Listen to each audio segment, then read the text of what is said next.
اب میں آپ کو ذرا اس جو انسانوں میں سے انسان دشمنی کا جن کا سب سے بڑا رول ہے، میں ان کی 2000 سالہ تاریخ کا آپ کے سامنے نقشہ رکھنا چاہتا ہوں۔ ان 1400 سال کا تو میں نے صرف 4 آپ کو پوائنٹس بتائے۔ موسیٰ سے عیسیٰ تک 1400 برس علیہ الصلوۃ والسلام، 2 مرتبہ عروج، 2 مرتبہ زوال، اشیریوں کے ہاتھوں پٹوائی، بابلیوں کے ہاتھوں پٹانا، گریکس کے ہاتھوں مرمت، رومنز کے ہاتھوں مرمت۔ یہ جو 2000 سال ہیں، کیونکہ اب تو ظاہر بات ہے 21ویں صدی شروع ہو گئی، 20 صدیاں حضرت مسیح کو پوری ہو گئی۔ پہلی بات نوٹ کیجئے، حضرت مسیح کی پیدائش ہے سن 1 قبل مسیح۔ یہ نقطہ آپ نے کبھی سنا ہے یا نہیں؟ جب ملینیم کا سلسلہ شروع ہوا تھا پچھلے سال، تو میں نے بیان کر دیا تھا کہ ایک عجیب حساب کے اندر انہوں نے غلطی کی ہوئی ہے۔ حضرت مسیح کی پیدائش ہوئی 25 دسمبر کو، سن انہوں نے شروع کر دیا، جو اس کے بعد جنوری آئی تو پہلا سال شروع ہو گیا۔ اگر جنوری سے پہلا سال شروع ہوا تو یہ 6 دن جو ہے تو اس کے پچھلے سال میں تھے، لہذا کہا جائے گا کہ Jesus Christ was born 1 year before Christ, BC۔ تو 1 قبل مسیح میں حضرت مسیح کی پیدائش ہوئی۔ یہ آخری اسرائیلی نبی اور رسول۔ یہودی علماء کی مخالفت، دشمنی، سولی پر چڑھوا دینا میں بیان کر چکا ہوں۔ سن 33 عیسوی میں، جبکہ حضرت مسیح کی عمر 33 برس تھی، اللہ تعالیٰ نے انہیں زندہ آسمان پر اٹھا لیا، لیکن یہودیوں نے اپنے خیال کے مطابق انہیں سولی پر چڑھوا دیا، ان کی موت واقع ہو گئی۔ اگرچہ اس کے بعد یہ اختلاف ہے ان میں، یہودی کہتے ہیں وہ سولی پر چڑھ گیا، ختم ہوا، مر گیا۔ عیسائی کہتے ہیں نہیں، انتقال ہوا ہے مسیح کا صلیب پر، لیکن پھر وہ دوبارہ زندہ ہو گئے ہیں۔ ان کی لاش ایک غار میں رکھ دی گئی تھی، وہاں ریزریکشن ہو گیا، ان کا باعث بعد الموت وہی ہو گیا، اور پھر انہیں اللہ نے زندہ آسمان پر اٹھا دیا۔ تو ہمارے اور عیسائیوں کے درمیان نوٹ کر لیجئے، یہ چیز مشترک ہے کہ حضرت مسیح آسمان پر زندہ اٹھائے گئے۔ فرق کیا ہے؟ وہ سمجھتے ہیں کہ سولی دیے گئے، سولی پر مرے، پھر زندہ ہوئے، پھر گئے۔ ہم سمجھتے ہیں کہ نہیں، وما صلبوہ وما قتلوہ، انہوں نے نہ صلیب دے سکے انہیں اور نہ انہیں قتل کر سکے، بل رفع اللہ الیہ، اللہ نے اٹھا لیا۔ پھر ہمارا اور یہ اس کا عیسائیوں کا ایک اور اتفاق ہے، سیکنڈ کمنگ آف جیسس، حضرت مسیح دوبارہ آئیں گے۔ یہ عیسائیوں کا بھی عقیدہ ہے اور ہمارا بھی۔ بہرحال تو جیسا کہ میں نے عرض کیا کہ اس وقت یہ عذاب استیصال، عذاب اکبر کے مستحق ہو چکے تھے، لیکن اللہ نے ان کی مدت دراز کی ہے، لیکن ان پر دنیاوی عذاب کا ایک کوڑا جو ہے اللہ تعالیٰ کی طرف سے اسی وقت برسا۔ دنیاوی عذاب دنیا میں رہتے ہوئے ختم نہیں کیا۔ 37 برس بعد، حضرت مسیح کے رفع سماوی کے 37 برس بعد، سن 70 میں یہودیوں نے بغاوت کی رومیوں کے خلاف۔ رومی ٹائٹس جنرل تھا ایک، اس نے پھر جو حملہ کیا ہے، 1,33,000 یہودی ایک دن میں قتل کیا یروشلم میں، اور ہیکل سلیمانی گرا دیا۔ وہ ہیکل پہلے بھی گرا تھا، پہلے 1400 سال کے دوران میں بھی نبوکڈنیزر نے گرایا تھا، لیکن پھر اس کے 150 سال بعد انہوں نے دوبارہ بنا لیا تھا، اس لیے وہ اسے سیکنڈ ٹیمپل کہتے ہیں۔ پہلا ٹیمپل جو حضرت سلیمان نے بنایا تھا، نبوکڈنیزر نے گرا دیا 587 قبل مسیح میں، پھر دوبارہ انہوں نے 150 سال کے بعد بنا لیا۔ وہ اس تاریخ کا حصہ ہے، میں نے جس کے بارے میں آپ کو تفصیل نہیں بتائی۔ اس میں یہ ہوا سن 70 میں وہ گرا دیا گیا، وہ آج تک گرا پڑا ہوا ہے۔ نمبر 2، یہ کہہ دیا گیا کہ یہودیوں اس ارض فلسطین سے نکل جاؤ، تم یہاں نہیں رہ سکتے اب۔ لہذا جس کا جہاں سینگ سمایا چلا گیا، یورپ میں چلے گئے، ایشیا میں آ گئے، عرب میں آ گئے، یہ 3 قبیلے جو رات بھی میں نے عرض کیا تھا، بنو قینقاع، بنو نذیر اور بنو قریظہ، یہ وہاں سے آ کے مدینے میں آباد ہو گئے۔ جس کا جہاں سینگ سمایا، افریقہ میں، ہندوستان میں، جہاں چلے گئے، ڈایاسپورا اسے کہتے ہیں، وہ آپ نوٹ کر لیجیے اس لفظ کو، ڈایاسپورا، ہمارا دور انتشار، جبکہ ہمیں ہماری اصل سرزمین تو فلسطین ہے، حضرت ابراہیم کا مسکن، حضرت اسحاق حضرت یعقوب کا مسکن فلسطین، یہ ہے ہماری اصل جاگیر، یہ تو ہماری جدی پشتی جاگیر ہے، لیکن یہاں سے نکال دیے گئے سن 70 عیسوی میں، اور وہاں سے لے کے 1917 تک ان کا ڈایاسپورا جاری رہا۔ یہ دور انتشار ہے۔ اس دور انتشار کے اب چند حصے ہیں جس کو میں چاہتا ہوں کہ آپ علیحدہ علیحدہ سمجھ لیں۔ دور انتشار کا جو پہلا جو ہے تقریباً 300 برس، رومی حکمران تھے، وہ یہودیوں کے بھی دشمن تھے اور عیسائیوں کے بھی دشمن تھے، عیسائی اور یہودی ایک دوسرے کے بھی دشمن تھے، لیکن رومی سمجھتے تھے کہ یہ ایک ہی تھیلی کے چٹے بٹے ہیں۔ رومیوں کے نزدیک عیسائی بھی یہودیوں ہی کا ایک فرقہ تھے، کوئی علیحدہ مذہب تو تھا ہی نہیں،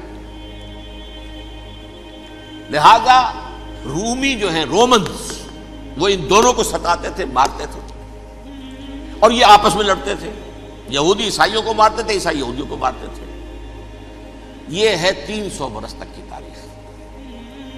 سن 300 عیسوی میں کیا ہوا؟ ایک معجزہ ہو گیا۔ بہت عظیم ایمپرر کانسٹینٹائن، قسطنطین اعظم، رومن ایمپررز میں سے بہت بڑا ایمپرر، وہ عیسائی ہو گئے۔ اب تو معاملہ بالکل تلپٹ ہو گیا، پوری سلطنت عیسائی ہو گئی۔ اب عیسائیوں کے عیش ہو گئے اور یہودیوں پہ مار پڑنی شروع ہوئی۔ اب عیسائیوں کا آپ خود سوچئے کہ جنہیں وہ خدا بنا بیٹھے ہیں، خدا کا بیٹا قرار دے رہے ہیں، ان کے قاتل کون؟ یہودی بدماش۔ لہذا ان کی وہ پٹائی شروع ہوئی ہے یورپ میں، پوری رومن امپائر میں انہیں ذلیل کیا گیا، شہروں میں آمد بند، علیحدہ رہو، گھیٹوز کے اندر رہو۔ یہودی کا نام جو ہے وہ گالی بن گیا، جیسے آج بھی یہودی گالی کہتے ہیں، جیسے خنزیر کا لفظ، آخر وہ بھی اللہ کی مخلوق ہے، لیکن آپ کو معلوم ہے کوئی شخص زبان پر نام نہیں لانا چاہتا خنزیر کا، سور کا، ہے تو مخلوق، وہ بھی ایک حیوان ہے۔ ایسے ہی یہ ہے یہودی، یہودی گالی، جیوٹ گالی۔ لہذا ایک طرف تو ان دونوں کے درمیان دشمنی، جس کو قرآن کہتا ہے وَأَغْرَيْنَا بَيْنَهُمُ الْعَدَاوَةَ وَالْبَغْضَاءَ، ہم نے ان کے مابین دشمنی جو ہے پیدا کر دی ہے۔ اور جب یہ پوری سلطنت عیسائی ہو گئی تو قافیہ تنگ ہو گیا یہودیوں کا۔ اب آئیے 571 عیسوی، یعنی جب کہ ڈایاسپورا کو کتنا عرصہ ہو چکا تھا؟ 500 برس۔ سن 70 سے شروع ہوا نا ڈایاسپورا، جب ٹائٹس نے گرایا ہے ہیکل کو اور نکال باہر کیا انہیں فلسطین سے، بھاگ جاؤ یہاں ایک یہودی بھی نہیں رہے گا، فلسطین سے نکال دیے گئے۔ اس کے پورے 500 برس بعد سن 571 عیسوی میں حضور کی پیدائش ہوئی، ولادت با سعادت محمد رسول اللہ صلی اللہ علیہ وسلم۔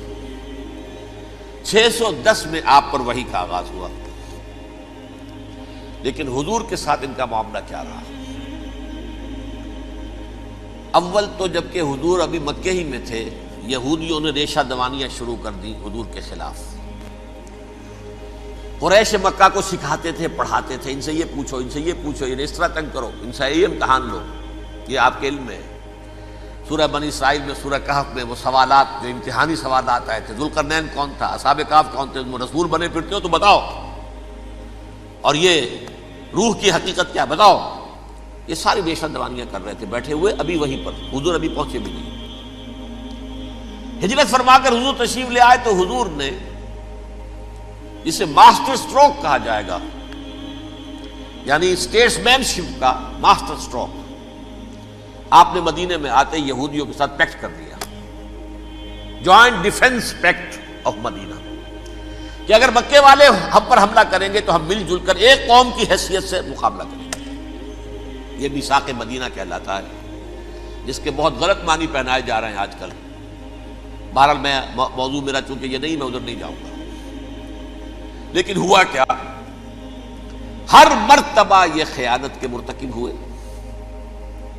ان نے جو عہد کیے تھے ان سے پھرے، اندر ہی اندر سازش، ریشہ دوانی، حضور کی بدترین دشمنی۔ سورہ نساء کی آیت نمبر 12 میں 14 میں 13 میں فرمایا ہے لا تزال تطلع علی خائنۃ منہم، اے نبی ہمیشہ آپ کے علم میں ان کی طرف سے خیانتیں، بددیانتیاں آتی رہیں گی. اور بار بار وہ مسلسل جنگ کی آگ بھڑکاتے تھے.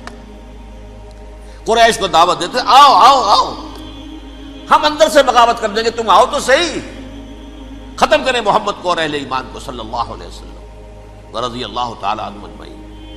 لیکن پھر جب وہ آتے تھے تو یہ دبک جاتے تھے، ان میں ہمت نہیں تھی. میدان کے مرد نہیں رہے تھے.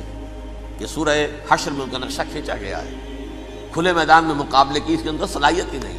یہ تو فصیلوں کے پیچھے سے، جیسے عورتیں کہیں دیہات میں لڑائی ہوتی ہے تو مرد جو ہے گلیوں میں لڑتے ہیں، عورتیں اوپر سے پتھر پھینکتی ہیں، بس وہ کام یہ کر سکتے تھے. من ورائے جدر، فصیلوں کے پیچھے سے، جنگ میں میدان میں نہیں آ سکتے. بہرحال قرآن مجید میں ہے یہ سورہ مائدہ کی آیت نمبر 64، کلما اوقدوا نارا للحرب اطفاها اللہ. اکثر و بیشتر مواقع پر تو یہ جب آگ بھڑکاتے تھے جنگ کی، اللہ اسے بجھا دیتا تھا. لیکن بہرحال اس کے باوجود جنگیں ہوئی، غزوہ بدر، غزوہ احد ہوئی کہ نہیں؟ یہ ساری اس اصل شرارت میں. اور اس کے نتیجے میں حضور نے پھر ایک ایک کر کے 3 قبیلوں کو سزا دی. غزوہ بدر کے فوراً بعد بنو قینقاع نکالے گئے مدینے سے، غزوہ احد کے فوراً بعد بنو نذیر نکالے گئے، اور غزوہ احزاب کے بعد بنو قریظہ نکال دیے گئے. یہ تو میں نے آپ کے سامنے رکھ دیا صرف حضور کے زمانے میں ان کا کیا رویہ رہا. دشمن، رات بھی ہم نے وہ آیت پڑھی تھی، لَتَجِدَنَّ أَشَدَّ النَّاسِ عَدَاوَةً لِلَّذِينَ آمَنُوا الْيَهُودُ وَالَّذِينَ أَشْرَكُوا. اہل ایمان کی دشمنی میں شدید ترین تم پاؤ گے یہودیوں کو اور مشرکین. مشرکین بھی بعد میں ہے، پہلے یہودی. حضور کے بعد کیا ہوا اب یہ نوٹ کیجئے، یہ ان کی تاریخ کا دوسرا دور. حضرت عمر رضی اللہ تعالیٰ عنہ قائد خلافت ہے. بیت المقدس کا محاصرہ کیا گیا، فصیل بڑی اونچی، شہر اندر سے سیلف سفیشینٹ، حملے کا راستہ کوئی نہیں. محاصرہ طول کھینچ رہا ہے لیکن ان کے پاس رسد بھی موجود ہے، پانی بھی موجود ہے، وہ دروازے بند کر کے بیٹھے ہوئے ہیں. بالآخر اللہ تعالیٰ کی مشیت کا ظہور کیسے ہوا؟ ان کے کچھ علماء آئے فصیل پر، کہا دیکھو مسلمانوں، تم قیامت تک بھی یہاں پڑے رہو گے محاصرہ کر کے، ہمارا یہ شہر فتح نہیں ہوگا.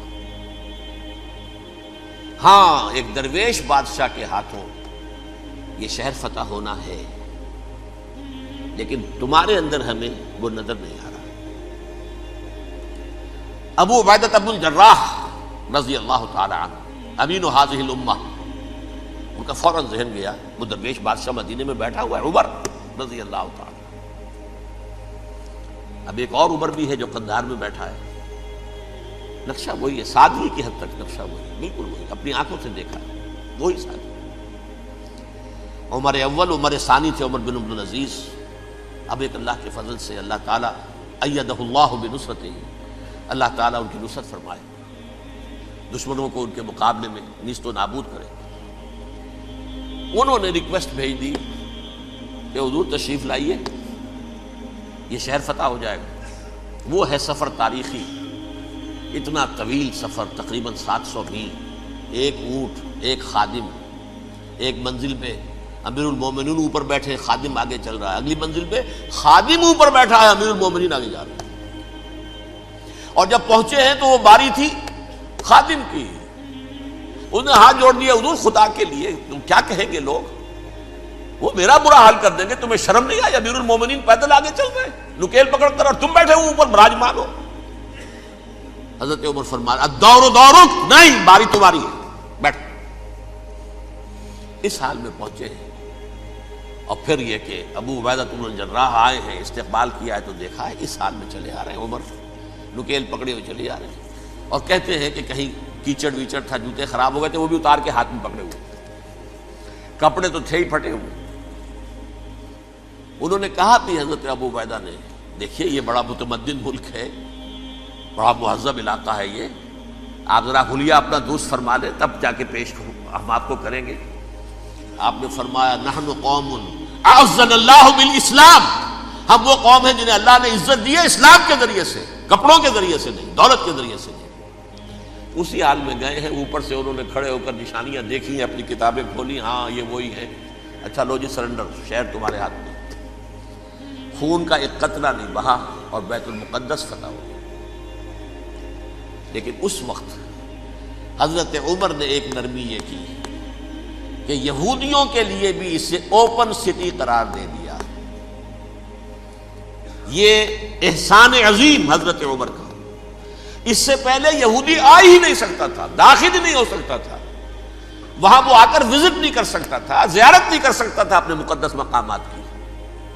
حضرت عمر نے یوں سمجھیے کہ تقریباً 550 برس کے بعد ان کے لیے راستہ کھولا ہے کہ ہاں تم آ سکتے ہو، زیارت کر سکتے ہو۔ لیکن یہ عیسائیوں نے لکھوایا معاہدے کے اندر، انہیں یہاں آپ آباد ہونے کی اجازت نہیں دیں گے، لیکن کم وزٹ دی پلیسز، دیکھیں زیارتیں کریں اور جائیں۔ یہ معاہدہ حضرت عمر کا ہے رضی اللہ تعالیٰ، جو پھر خلافت راشدہ کے بعد بنو امیہ نے بھی اس کو آنر کیا، بنو عباس نے کیا۔ پھر جو ہمارے یہ ترکوں میں اندر خلافت آئی تو ترک خلفاء نے بھی اس معاہدے کی پوری پابندی کی۔ فلسطین میں آ سکتے ہیں یہودی صرف زائرین کی حیثیت سے، وہاں آباد نہیں ہو سکتے۔ اب آئیے اگلا دور آیا حضرت عثمان کا دور خلافت۔ یہ ہے وہ وقت کہ اب یہود نے امت مسلمہ کی پیٹھ میں چھرا گھونپا۔ وہ کیسے؟ ایک یہودی عبداللہ ابن سبا اسلام کا لبادہ اوڑھ کر آ گیا، معاشرے کا جائزہ لے لیا، ان میں بنو ہاشم اور بنو امیہ میں جو پرانی کشاکش تھی اس کے کچھ نہ کچھ جراثیم باقی ہیں، اگر ان کو ذرا بھڑکا دے تو مسلمانوں میں انتشار پیدا ہو جائے۔ کہا یہ عثمان کون ہے؟ یہ تو بنو امیہ میں سے ہے، یہ حق تو بنو ہاشم کا ہے، خلافت ان کے پاس ہونی چاہیے، محمد کے تو رشتہ دار وہ ہیں صلی اللہ علیہ وسلم۔ عوام الناس کے اندر بات پھیلنی شروع ہوئی۔ پھر ایک بڑی سازش کے انداز میں حضرت عثمان کے خلاف پروپیگنڈا، حضرت عثمان کے جو عاملین تھے، گورنر تھے، ان کے خلاف پروپیگنڈا، اور ایسی ہوشیاری کرتے تھے کہ کوفے میں کوفے کے حاکم کے خلاف کچھ نہیں کہنا، اجی مصر میں یہ ہو رہا ہے، اجی شام میں یہ ہو رہا ہے، اجی یہ جو عثمان ہے وہ یہ کر رہا ہے، یہ ظلم ہو رہا ہے، یہ لوٹ مار ہو رہی ہے، یہ خیانتیں ہو رہی ہیں۔ اب نہ تو اس زمانے میں مینز آف کمیونیکیشن، کیسے تصدیق کریں؟ افواہیں تو آپ آج کراچی کے اندر شروع ہو جائے تو پتہ نہیں چل سکتا کسی کو کہ کیا اس میں صداقت ہے کیا جھوٹ ہے، اور بری بات جو ہے فطرت انسانی کی کمزوری ہے وہ فوراً قبول کرتا ہے، کسی کے بارے میں اچھی بات ماننے کو تیار نہیں ہوتا، لیکن بری بات تو فوراً تیار۔ بہرحال یہ فتنہ انہوں نے اٹھایا، حضرت علی کی الوہیت کا فتنہ اٹھایا، حضرت عثمان کے خلاف الفتنۃ الکبریٰ برپا کیا، حضرت عثمان شہید ہوئے۔ اس کے بعد 5 برس تک مسلمان ایک دوسرے کی گردنیں کاٹتے رہے، باہمی خانہ جنگی ہوئی، امت کو وہ زخم لگایا ہے جو آج تک جس سے خون رس رہا ہے۔ یہ شیعان عثمان اور شیعان علی تھے جو بعد میں پھر سنی اور شیعہ ہو، اور آج تک فتنہ کس نے جگایا؟ ایک عبداللہ ابن سبا یہودی اور اس کے کارندے، شیطان کا ایجنٹ، اور انسانوں میں سے بھی اس کے جو بھی حواریین تھے اور شیطانوں کے اندر سے بھی تھے، انہوں نے بھی اس آگ کو بھڑکایا۔ یہ آپ سوچ لیجئے کہ یہ کس نے وہ زخم لگایا؟ یہودی۔ اگلا دور آیا، خلافت راشدہ ختم ہوئی، بنو امیہ کا بھی دور کافی گزر گیا۔ طارق ابن زیاد 712 عیسوی میں حملہ کرتے ہیں اسپین پر۔ اسپین اس وقت عیسائیت کا بہت بڑا گڑھ، بڑے کٹر ترین عیسائی جو ہے وہ اسپین میں تھے، لہذا یہودیوں کی وہاں بہت پٹائی ہوتی تھی، یہ میں بتا چکا ہوں، دشمنی تھی، یہ تو چلی آ رہی تھی عیسائیوں کے ہاتھوں یہودیوں کی، وہ تو سن 300 عیسوی سے ایمپرر کانسٹنٹائن کے بعد سے شروع ہو گئی تھی۔ اس حوالے سے یہودیوں نے اس وقت چالاکی یہ برتی، کچھ راستے واسطے بتائے، کچھ مدد کی طارق ابن زیاد کی۔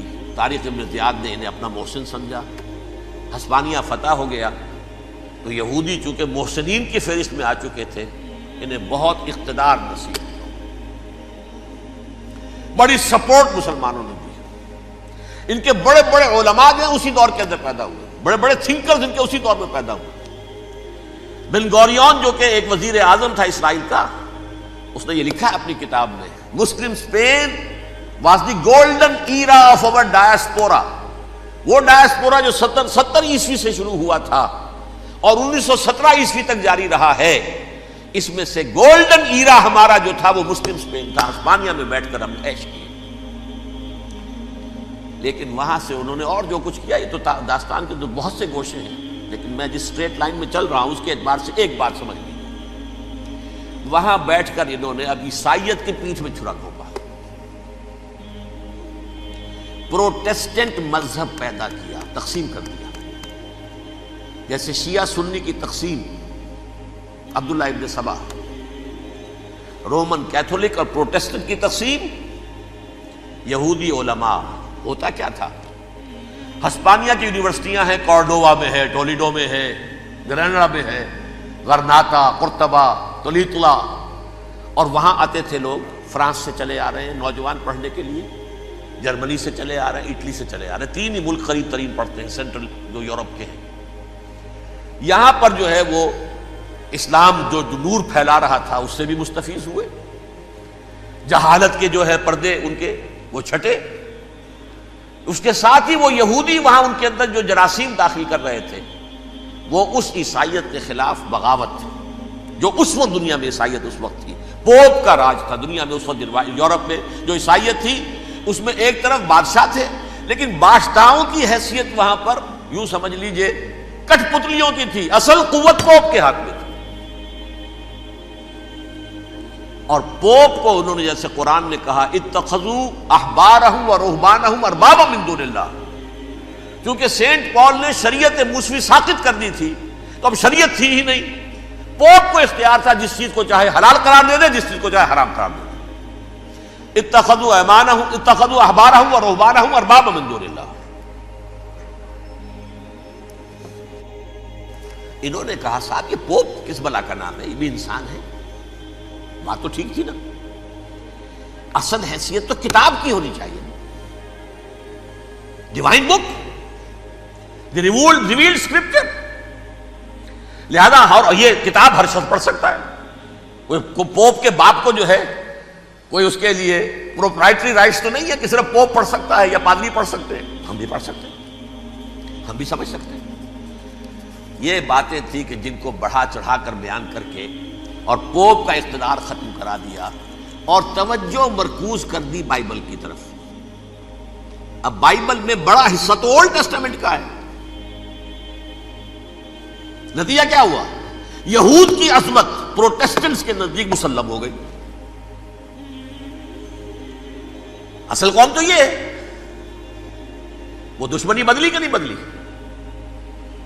موسیٰ کے امتی یہ ہے، تورات موسیٰ کو دی گئی، ابراہیم کی نسل یہ ہے، لہذا وہ جو دشمنی تھی، جو عداوت تھی کہ ہمارے خدا کو سوری چڑھانے والے ہیں یہ بدماش، اس کا ازالہ ہوا اس پروٹیسٹنٹ مذہب کے نتیجے میں۔ یہ میں اب آپ کو بتاتا ہوں کہ ایک نتیجہ وہ نکلا ہے جسے برٹرنڈ رسل نے بیان کیا ہے، اس کی کتاب ہے ان پریز آف آئیڈلنس، صفحہ 108۔ وہ لکھتا ہے the Christians retaining the Judaic belief in special revelation added to it the Roman desire for worldwide domination and the Greek taste for metaphysical subtleties. The combination produced the most fiercely persecuting religion that the world has yet known. یہ 3 چیزیں آ کر عیسائیت میں مل گئی۔ ایک تو جب یہ اولڈ ٹیسٹامنٹ جو ہے وہ ان کے ہاتھ میں آ گئی، اور اس کے میں کچھ آپ کو بتا دیتا ہوں کہ اولڈ ٹیسٹامنٹ کی تعلیمات، کیونکہ یہ اولڈ ٹیسٹامنٹ جو ہے یہ محرف تھی، اصل تورات تو گم ہو گئی تھی 587 قبل مسیح میں، جب پہلی مرتبہ ہیکل جو ہے تباہ ہوا ہے اس وقت ختم ہو گئی تھی۔ اس کے کوئی 150 سال کے بعد انہوں نے یادداشتوں سے مرتب کر کے لکھی ہے، اب اس میں ان کے اپنے خیالات، اپنے امانی، اپنی توجیحات وہ شامل ہو گئی۔ لہذا میں آپ کو حوالے دیتا ہوں، اس کتاب کے اندر مظالم کی جو تعلیم دی گئی ہے، اہل کتاب نے اپنے مظالم قتل عام کے جواز کے لیے تورات میں تبدیلیاں کی اور پیغمبروں پر دہشت ناکی اور بدترین حرام کاری کے الزامات لگائے. سنیے، پہلا حوالہ ہے یہ گنتی باب 31 آیات 17-18. اس لیے ان بچوں میں جتنے لڑکے ہیں سب کو مار ڈالو، اور جتنی عورتیں مرد کا منہ دیکھ چکی ہیں ان کو بھی قتل کر ڈالو، لیکن ان لڑکیوں کو جو مرد سے واقف نہیں اور اچھوتی ہیں اپنے لیے زندہ رکھو. یہ کسی اللہ کی کتاب کا یہ جملہ ہو سکتا ہے؟ کسی ریویل بک کا؟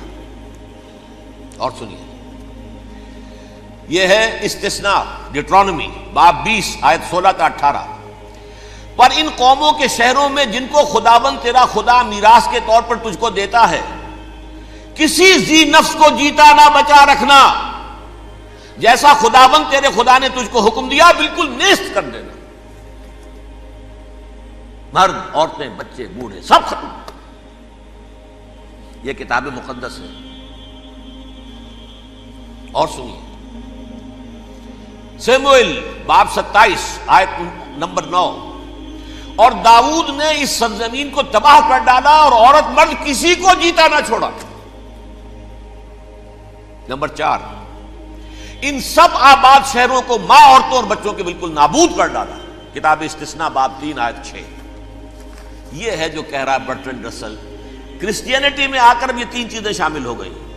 ایک تو یہ باربیرین یہ تعلیم جو ہے، اور یہ مذہب کے نام پہ تعلیم، یہ کتاب مقدس کی تعلیم. نمبر 2، رومنز کے اندر جو ایک تمنا تھی ورلڈ ڈومینیشن کی، وہ عیسائیت کے اندر آ گئی. اس لیے کہ پوری رومن امپائر جو ہے عیسائی ہو گئی، تو اسے وراثت کے اندر ورلڈ ڈومینیشن کی جو ایک تمنا تھی وہ مل گئی. اور پھر یہ کہ انہوں نے جو توہمات تھے یونانیوں کے، ان کو بھی اپنے ہاں مختلف شکلوں کے اندر جمع کر لیا. ان تین چیزوں کا the combination produced the most fiercely persecuting religion that the world has yet known. اس کے نتیجے میں دنیا میں تاریخ انسانیت کے اندر جو بدترین خوخار ترین مذہب ہو سکتا ہے وہ شکل عیسائیت نے اختیار کی. اور اس کا مظہر عتم کیا تھا؟ نوٹ کیجیے، صلیبی جنگیں. ایک بات ٹائم ٹیبل کے اعتبار سے نوٹ کر لیجئے گا. فرسٹ ملینیم ختم ہوا، سیکنڈ شروع ہوا. ان کے 1000 سال ختم ہوئے تو 11ویں صدی میں سیکنڈ ملینیم شروع ہوا، تو پہلی صلیبی جنگیں ہوئی. لاکھوں مسلمان قتل کیے. صرف یروشلم کے اندر اتنا خون بہایا ہے کہ خود ان کے ہسٹورینز لکھتے ہیں کہ جب ان صلیبیوں نے جب گھوڑوں کے ساتھ وہ چل رہے تھے گلیوں میں، تو ان کے گھوڑوں کے گھٹنوں تک خون کی ندی بہ رہی تھی. جہاں سے گزرے ختم کرتے چلے گئے، آبادیاں کی آبادیاں ختم کر. اگرچہ اس کروسیڈ میں گیہوں کے ساتھ گھن بھی پیسا، یہودی بھی بہت مارے گئے. یہ فرانس سے، جرمنی سے جب یہ کروسیڈرز آ رہے تھے، 3000 میل کا سفر طے کر کے آئے تھے. سوچئے تو صحیح. اربن ثانی پوپ جو تھا، آگ لگا دی تھی اس نے پورے یورپ کے اندر. شرم سے ڈوب مرو، تمہارے مقدس علاقے مسلمانوں کے ہاتھ میں. انفیڈلز، یہ کافر، یہ مرتد، یہ ملحد. مسیح جہاں پیدا ہوا، مسیح کو جہاں سولی دی گئی، وہ کہاں ہے؟ ان کے ہاتھ میں. وہ آگ لگائی ہے، 3000 میل کا فاصلہ طے کر کے یہ قومیں آئی ہیں، اور جو تباہی مچائی ہے. تاریخ انسانی میں ایسی بربریت کی کوئی مثال. اور یہ ان کے اپنے ہسٹورینز لکھتے ہیں. شرم کے مارے ایسے محسوس ہوتا ہے جیسے ان کی گردنیں جھکی جا رہی ہیں.